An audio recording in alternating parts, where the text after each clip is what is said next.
something that I missed out on in the last video, and that I'm covering right now out of fear of missing out on it again on the way out, is that on Route 4, I totally forgot about this building here on the western end, and this guy here gives you the TM to dig, which is very, very good, because dig has 80 power, and it comes much, much earlier than similar power moves, so it's definitely something you're going to want to be using if you don't have a Pokemon that learns dig through level up like I do.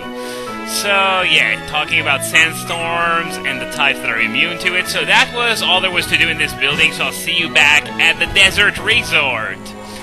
Okay, we're now back at the Desert Resort for our regularly scheduled program, so while I'm clearing out the rest of this place, remember the ruins that we caught a glimpse of in the last video? Well, there are a few Pokemon to be found there, so how about I give you the rundown on these Pokemon while I'm at it, because we can't really do too much in those ruins just yet, so we are not going to be spending too much time in there.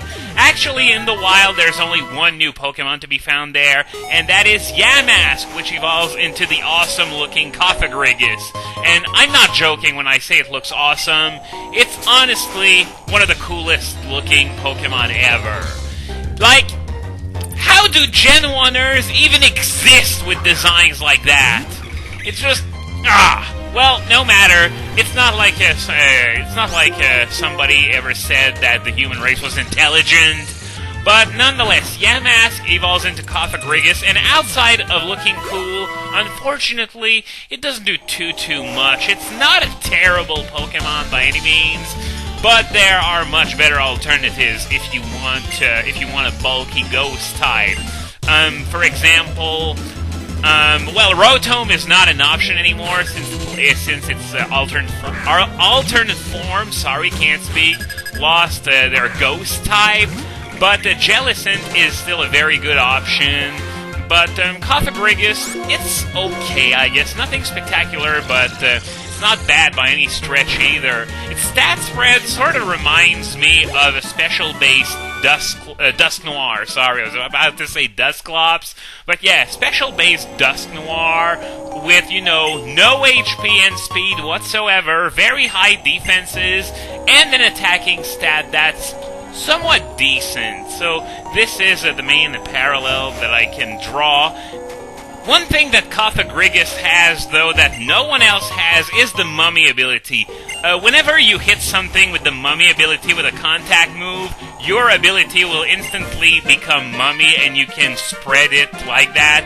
Unfortunately, changing abilities is erased whenever you switch out, so unfortunately, Mummy is really nothing but novelty. It's not something that you're going to be really relying on in battles, especially against human players. So, unfortunately, it loses out on what has the potential to be something very cool just because of the way it works. Now, outside of Yamask, there are two other Pokemon you can get in the ruins that are given to you as a gift. You can only choose one of them, though, and those are the Generation 5 fossils. Arcan and Tortuga. These two are very, very different from each other. Tortuga is yet another water rock fossil because, we didn't have enough of that shit already. We already had the Kabutops and Omastar, and I think they thought that wasn't enough because here comes Caracosta with yet another water rock typing. And beyond the typing, oh, don't tell me this thing is female. Yep, it is. This game is trolling me. It took me quite a while to find one of these, and then suddenly I find one without even looking for it. Awesome. But yeah, the thing about Caracosta is the same as with Crustle. It's that it's almost entirely defined by Shell Smash, which is sort of a shame because it has a really rocking defense stat, but then again, its defensive typing is utter rubbish. Water Rock has never been any good as a defensive typing, so yeah, I won't really shed a tear over losing that massive defense stat. in exchange for more attack power and more speed. And speaking of speed, that would be Caracosta's massive Achilles heel, because it's base like 32 or something.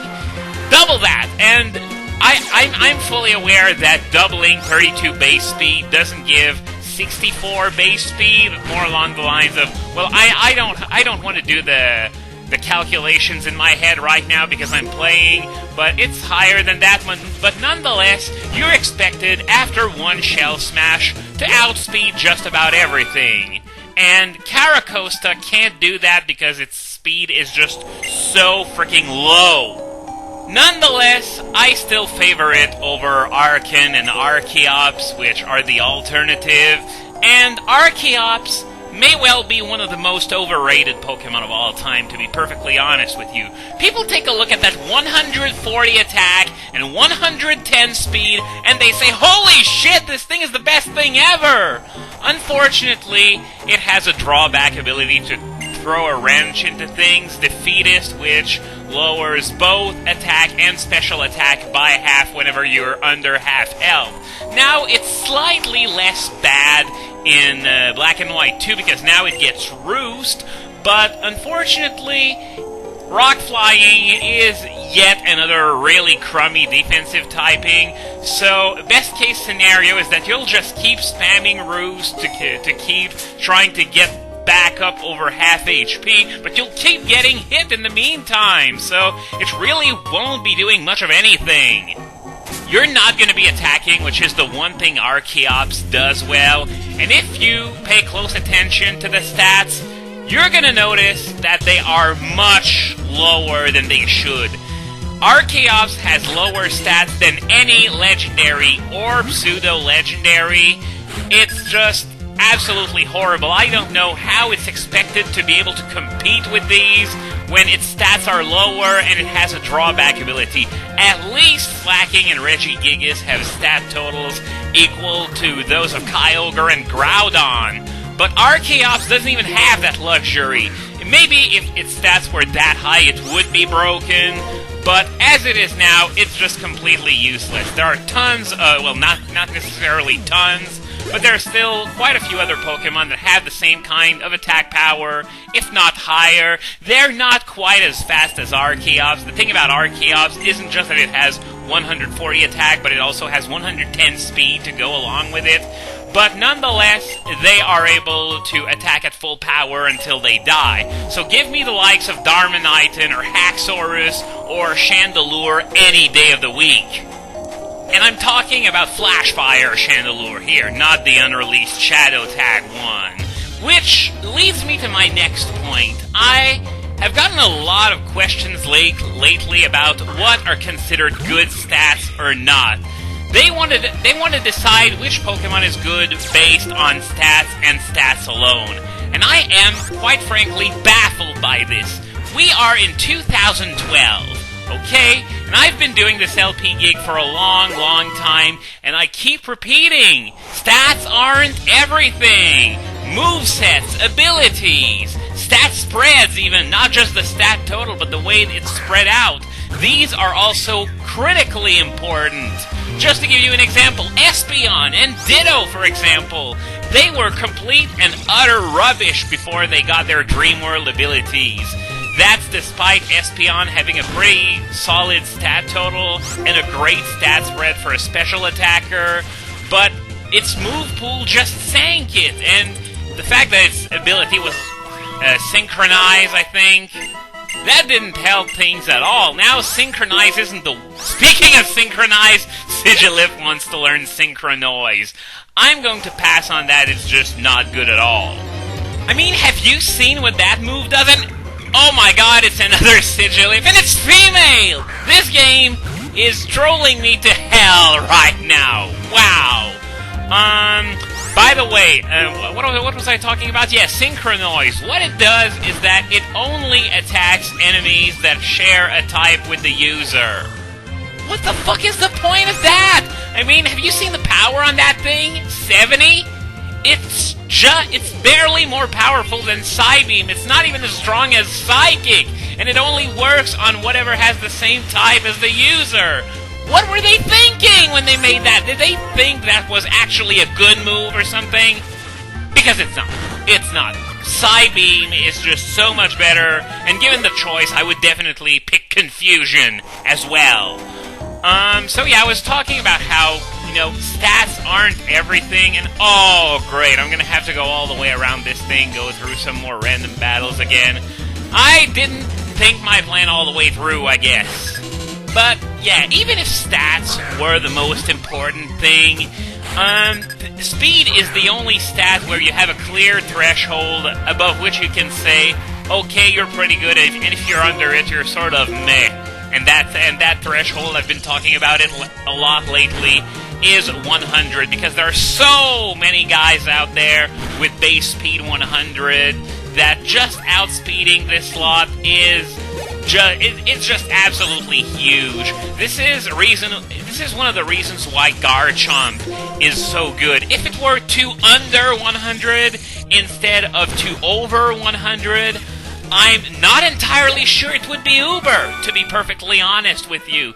And the Musketeers, Terrakion, such a terrifying force because it outspeeds all the base 100s, and it also outspeeds those that barely outspeed the base 100s. As a rule, individual points in speed tend to be more important than individual points in any other stat, because with speed you have 2 scenarios. Well, 3 if you count speed ties, but other than speed ties, you either outspeed the opponent or he outspeeds you. And that's something that you don't really notice as much with offensive stats. For example, you're not going to be able to tell that there's too much of a difference between 95 and 105 attack, for example. Of course, you may get denied some pretty crucial KOs at times, but the difference isn't as blatant, and this is especially true competitively. Now, there was supposed to be something here. Yeah, TM39 for Rock Tomb, which is, the basic rock move that also lowers speed, but I don't really recommend that you use it, except on something that can, well, if it can learn it, and you have something that's worse that you want to replace with Rock Tomb, feel free. As for me, my Excadrill already has Rock Slide, so it's a moot point, but it's there if you want to use it. Anyway, now I think I'm all done with the Desert Resort, so we can head over to the Relic Castle. As you probably noticed in the last video, it has 2 entrances. Well, to be fair, one is an entrance and the other is an exit. Because, well, you can enter through the one that's the exit, but you're not going to be going really far at all before you have to turn back, because the entire room is like surrounded by a jumping ledge that goes the other way. And speaking of which, you know how I was talking about this game trolling me? Well, let's see if I can find the I'm going to call it the exit, because that's what it is. Probably over there. Yep, there it is. Now, I want you to look at what's up on that ledge. There's an item there, okay? That is the Earthquake TM. It's right there. We see it, but we can't do anything about it yet. We can only get it in the post-game, believe it or not. Now, next time, we're going to be exploring whatever we can of the Relic Castle, which really isn't a whole lot. So, I'll see you guys next time.